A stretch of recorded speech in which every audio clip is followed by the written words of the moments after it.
All right, I think we're ready. Let's Let's go. do this.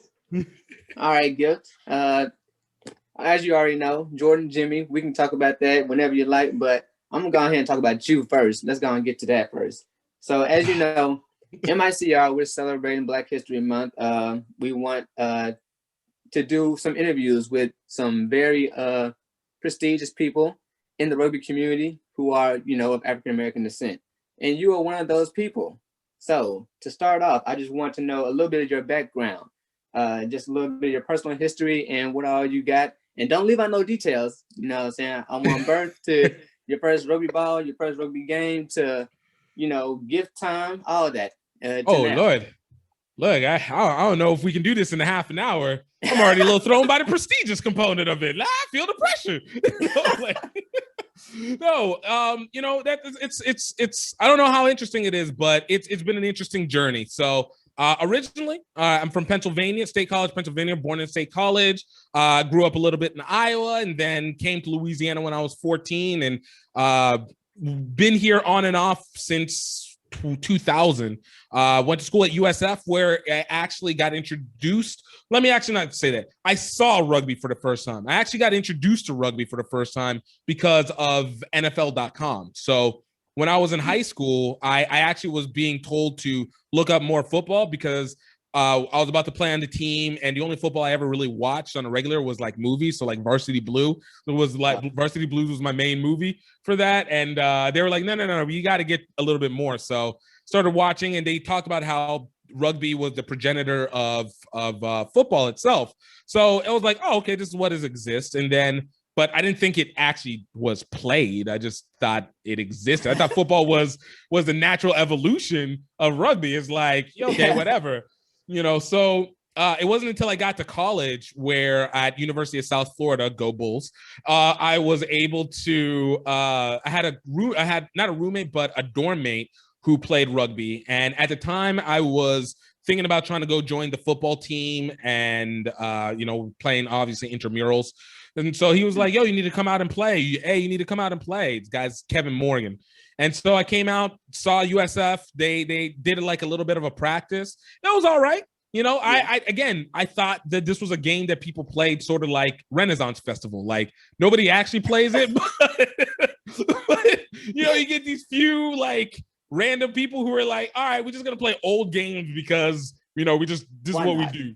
Right. This is like whatever, So as a result, so I didn't really fulfill it at that time, but it kind of stuck with me. So when I graduated and I came out of college, I was just like, all right, what to do? Because, while I was in college, we got to play tackle football with friends and stuff like that. But when I got back home to Louisiana, it wasn't really like, I didn't have friends like that are like tackle football. Let's go throw the ball around. So I didn't really know what to do with all this competitive energy. I happened to be randomly on a Sunday, have my TV on NBC, and they happened to have the USA Sevens that was on. It was just whenever they used to do it in like clips, so you wouldn't get the full tournament, but you get like this one little part of it where it was just clips of the games. And I think it was, I want to say it was like South Africa versus Scotland.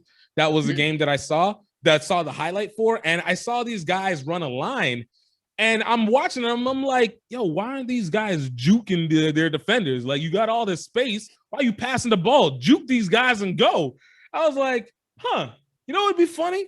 I'd be funny if Baton Rouge had rugby. I was like, of course Baton Rouge doesn't have rugby because Baton Rouge doesn't have anything. So I was just like, all right, let me look it up on the website. Boom, looked it up on the website. Baton Rouge rugby existed. I'm like, what? Are you crazy?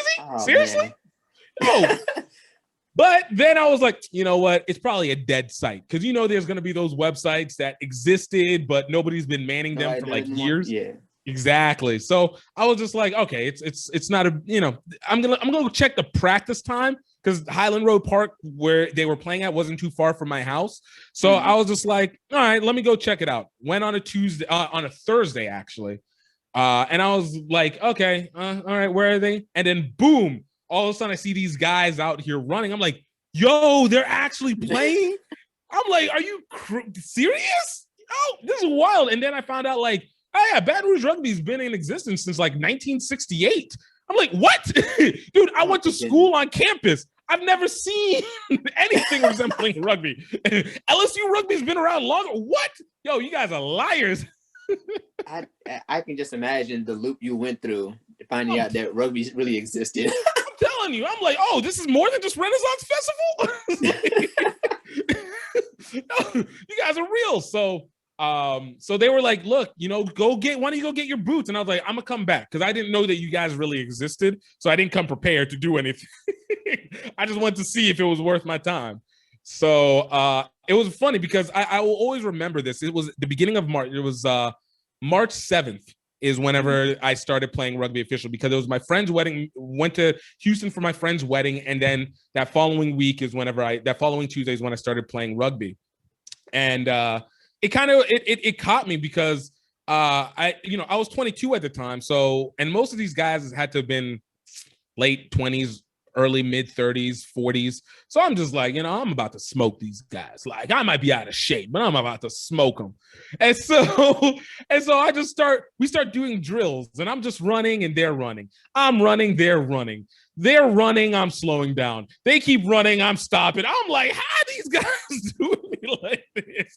I was like, I can't let this happen. Like, I can't let these old men get me like this. So I was like, I'm gonna keep playing at least until be able to beat them. And but my coaches, the guys were really cool, really welcoming in and really introducing me through it. So I kind of got to play a little bit. It was a little tough for me initially because so my family, we're Seventh-day Adventists, so we're not supposed to typically play on Saturdays. And of course, most games are on Saturday. So it was a little hard for me to try and finagle like, yo, let me get out of church or miss church a little bit to be able to go out to play rugby, but I'm a rebel. So, you know, I still went out and got to see some of it. And when they did a home game, I was like, I can make the home games. I can't travel with y'all. And so my first game was actually against Mobile, Alabama. The first game I watched was against New Orleans, and I think we tied them. I think, honestly, that was the last time that we ever tied them, too, at that point. And then they just whooped us every single year since I've been playing. But, but after that, it was Mobile, Alabama. And so my first game, in my mind, it was still football mode. I understand tackling. And when I played in high school and what I would have tried to play in college to some extent was linebacker and fullback. So I'm all about collision. So the first game, they put me in with 10 minutes remaining in the game. And I managed to chase down this dude who got down, but I didn't really understand the whole concept of the rucks quite yet. So whenever he was on the ground, I was just like, yo, we need to get the ball off him. So I basically speared this dude into the ground. I was like, yo, we're just going to plow this dude off the ball. And I'm like, hey, so I felt bad for him because I put my full weight into it. But, my coach at the end of the game, he was like, yo, I love your energy. I like what you're doing because he had me at flanker. But he was like, yeah, you don't have to drive them into the ground. You can just pull them up. And he was by himself. That's what made it sad. It wasn't like there was any resistance. Yeah. I can imagine. So it was just like, he was like, I like the passion. I appreciate it. And, it goes from there. So that was the first game. And I started getting to get a little bit more playing time. But honestly, I didn't actually get sold on rugby until later 2009, actually maybe 2010. So 2009 is when I started. 2010 is whenever I think it really clicked in for me. Is we went to this, they invited me to come with them to this social tournament called Pitcher Tent that's based out in Lafayette, Georgia. And Pitcher Tent was like, it was like the perfect combination of being an adult and a college student for me, because it was like it was all the community of rugby and the gameplay, but it was flagrant and partying like college. And I was like, yo, I never have to grow up if this is what I get to happen. And so it was like the first time that I got to see rugby culture by itself in its own isolated mechanism. So when I got out of Pitcher Tent, I was like, this sport is for me. This is a filling space that I've never realized I needed to have. And since then, it was just full go play from there. And then you said about Gift Time Rugby, right? Yeah. How'd that start up? Okay. So with Gift Time Rugby, I started it. Okay, so it kind of came. 2012 was whenever the fall of 2012 was whenever I started pushing that direction. We were not doing well. We had a really bad losing season because we lost a lot of players to basically adulthood. People having kids, jobs, all that stuff. So we weren't doing well. We weren't traveling well. So at that point, I was like, I need to start taking up a leadership role.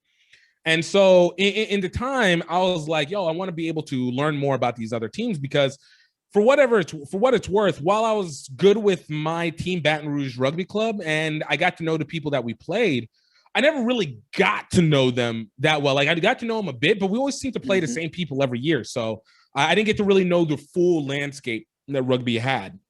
And so I was starting to look online and I was trying to see stuff. And, it was still the early days of Facebook for everybody else, for non-college students. So it was like, people would have pages, but it wasn't very much.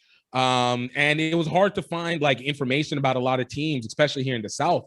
And then at the time there was just like Rugby Magazine, and all they would ever cover is like the Midwest, California, and like the New York Northeast area, and nothing would happen about the South.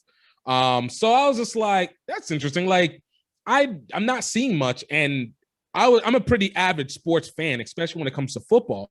So years of doing like fantasy football, and if obviously the internet is very flagrant for it, but these early days of getting into sports arguments where you had to prove your point or they were going to fool you, make you look stupid with evidence, So it was like I learned how to analyze games because I'm not going to lose this argument. I'm gonna make someone feel bad about themselves when it comes down to it. But with that, it was the same kind of eye trying to understand rugby. And obviously we didn't really have anything professional rugby. So it was just understand the clubs and what was going on.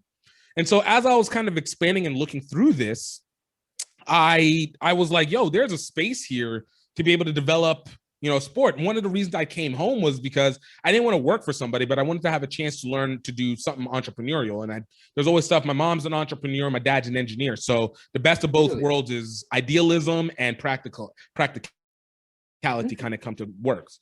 So I was just like, there's a space. We clearly have an audience, but let's bring it together. So in Louisiana, I kind of learned that we had our 3 club teams, basically New Orleans, Baton Rouge, Shreveport.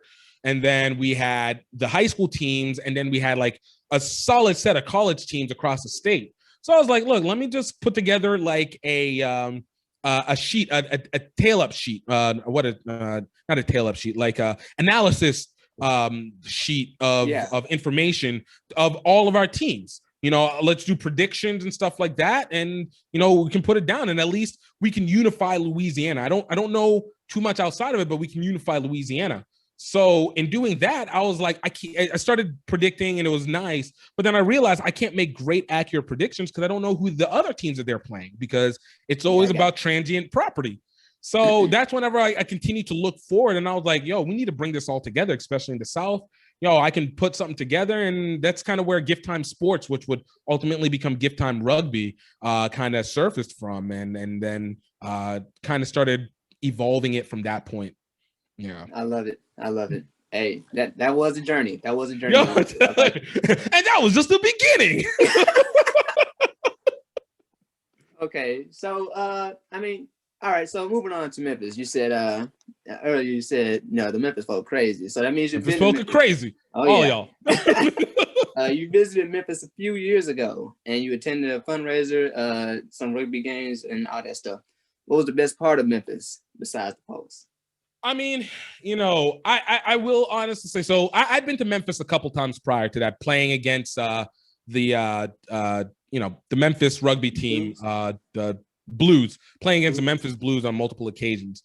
But actually, ironically, on this visit, I got to see it, maybe not so much a different part of Memphis, but a different perception of it. So I will say my favorite part really was getting to know different significant rugby people. So met there. Tiffany Faye was the first time I got a chance to actually talk with her. Katie, not Daly, Katie out of Northeast, out of the shucks, I can't remember the school, the Ivy League school. Got to meet her out of Yale. No, not Yale.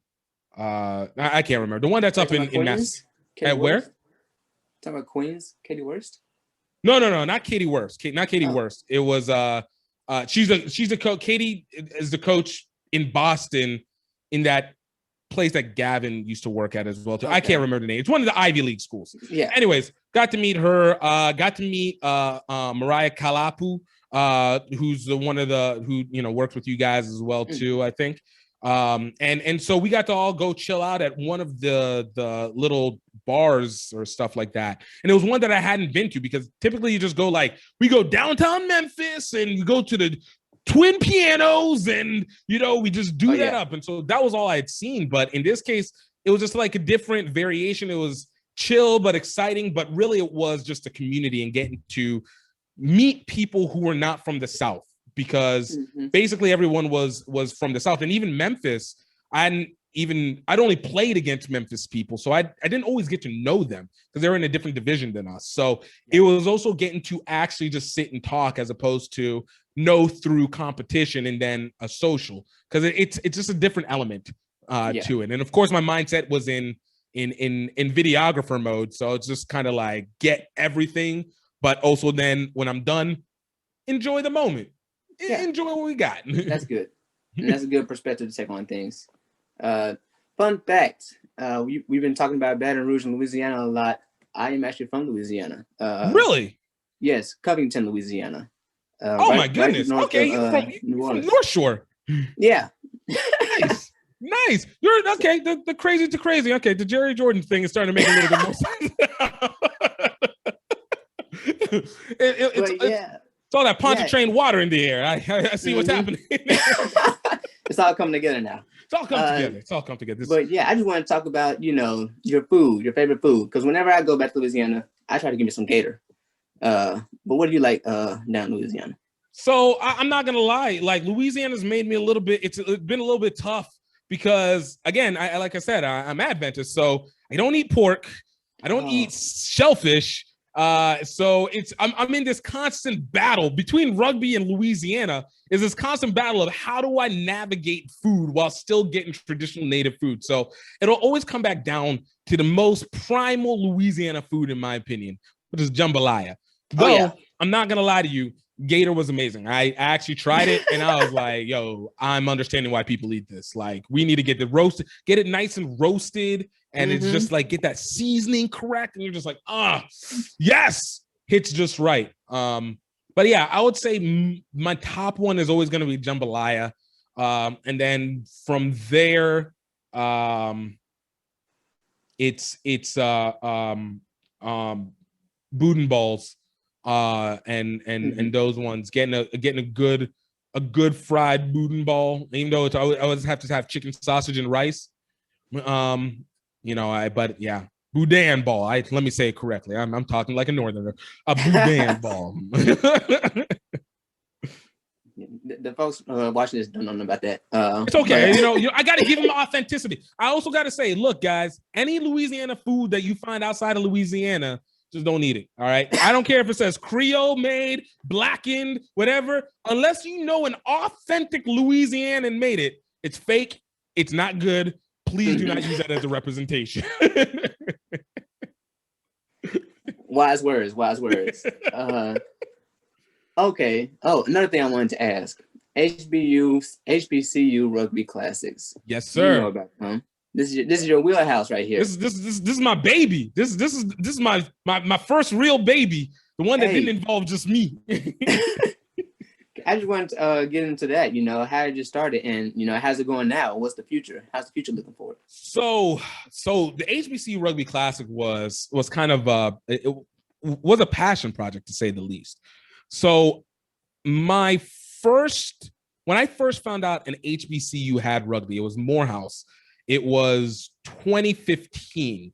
Because I was there for just one of the I think Atlanta Sevens at the time, 2014, 2015. I was like, yo, I already knew right off the bat. I was like, rugby is perfect for HBCUs. Like this was something that is a natural fit because the culture of rugby, ironically, even though it has a very can be very frattish at times, the natural element of rugby works well with the HBCU. It's community, it's rivalry, it's family, you know, and the elements work within it where you can be insular and still develop, but you can also be flagrant and be able to show that attractive personality. The other reason was I wanted to really make sure that we started finding ways to bring Black people into rugby. It's my, and I don't think it's much of a theory as much as it's my hypothesis that I feel is very proven true, that to establish American style rugby, you need Black or what we perceive as Black culture inserted into rugby. And it's happened at every industry. We see it from music, we see it in art, we see it in even how we project stems, how we project social studies, creative. We constantly within American society is completely developed through the guise of a Black foundation. And so within rugby, because a lot of Black people don't know, and, you know, obviously, like I said, you know, I lived in Baton Rouge for 19 years on and off, didn't even know rugby existed, let alone had an actual functioning body. So to do that, I was like, okay, we need to get HBCUs, but I only knew about Morehouse. And so I think like 2016, while I was broadcasting, I started broadcasting games. I learned 2016, 2017, I learned that Prairie View A&M had one. And I knew that Florida A&M had a rugby team, but they disappeared for some reason. And so I'd even talked about it with a friend. I was like, yo, I need to get the HBCUs together. You know, we do this. It's going to change it. We can bring HBCU culture into rugby. It will make the Haka feel like nothing comparatively. I feel any band fraternity element that goes with HBCUs will project far higher than the Haka does, even with its traditionalism when put to the test. But you know, we needed to do it. So when I found out that Morehouse and Prairie View A&M had not only existed together, but they never played each other, and Louisiana happened to be the perfect middle ground for it, I was like, okay, we got to make this happen. All right. So 2018, I was like, I'm going to put together this first tournament because we have Baton Rouge, we got Southern University right here. So this is a perfect element for it. Southern's one of the more popular HBCUs. It's right next door. And we're going to make it happen there. And I was hoping to set it up for that. And then it became a series of obstacles, one after the other, getting that first HBCU Rugby Classic up. But, you know, the guys from Prairie View A&M wanted to play Morehouse because they never played against each other. And I wanted to get Florida A&M. But the time that I did set it up was the same time as their graduation. So Florida A&M was unable to make it out. So it kind of sucked because my promotions were like, Florida A&M, Prairie View A&M, and Morehouse taking each other on. And it was like, no, just Prairie View A&M and Morehouse. But it was a great game. Prairie View A&M boat race Morehouse. But it was great. But it was such a struggle because, you know, I did it by myself. Not that it was wise to do it, but I am a stubborn person and rebellious, and I was like, I'm gonna do it. And thankfully, by the grace of God, my parents and my uncle and my cousins got involved, because otherwise I would have shut down my body, because I was trying to broadcast a game while direct the field, while simultaneously figure out I had to scrap taking in money because it was just not possible to do that. And so we trying to self-funded the whole thing, and I didn't want to charge the players because at the same time, I was also trying to push another hypothesis. Is one thing that rugby needs is more pageantry. So I was trying to create a halftime show. So I was trying to direct a halftime show too. I had a couple friends who were hip hop artists that I scouted out and was like, hey, yo, would you want to come and perform at the HBCU Rugby Classic? So my boy Jamal Steele and this other chick who her name slips my mind, they came and they performed at halftime, and I bought speakers and got my friend to DJ and stuff. And it cost a lot of money that I didn't have, but it got done. And that was what was really most important to do it. The obstacles leading into it was, man, that was some of the hardest things I've ever done in my life. Taking in finances all together and still pull it off. Because I wanted to show, I really wanted to show that what we need to do is bring an audience to rugby and not just be self-sufficient on our players, because it's not allowing us to be able to grow as much in that way. So I wanted to be able to start creating that element. So getting it on TV, internet marketing, trying to do the most with it. And, it was all right. Players wise, it was great. I give credit to Sean Elms and the Morehouse crew and Enrique Spence Brown Spence with being able to bring Prairie View A&M in and getting this work, because if they didn't come, I was going to be very embarrassed. I can imagine that. Yeah. Okay. We're running out of time, so I'm going to ask one little thing. This isn't your first interaction with MICR. You remember a young man named Rashad Lippert? Of course. That's my guy. Oh, yeah. How did that go? How did working with him go? Was you still in contact with him? Everything's still cool? Yeah, look, man, I always like to keep in contact with the people that I interview. I'm not going to lie, the podcast that I do, Grow Rugby Podcast, check it out, is always is kind of a networking thing for me, and it's been really great. So, but getting to meet Rashad was awesome. Like, that dude's got energy. I loved his ambition.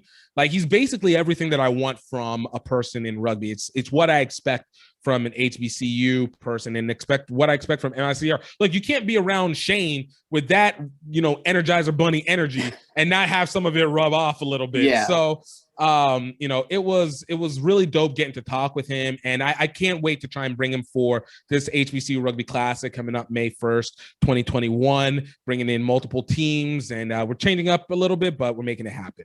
Yeah. Okay. Yeah. And, you've been helping him get his team together, start his club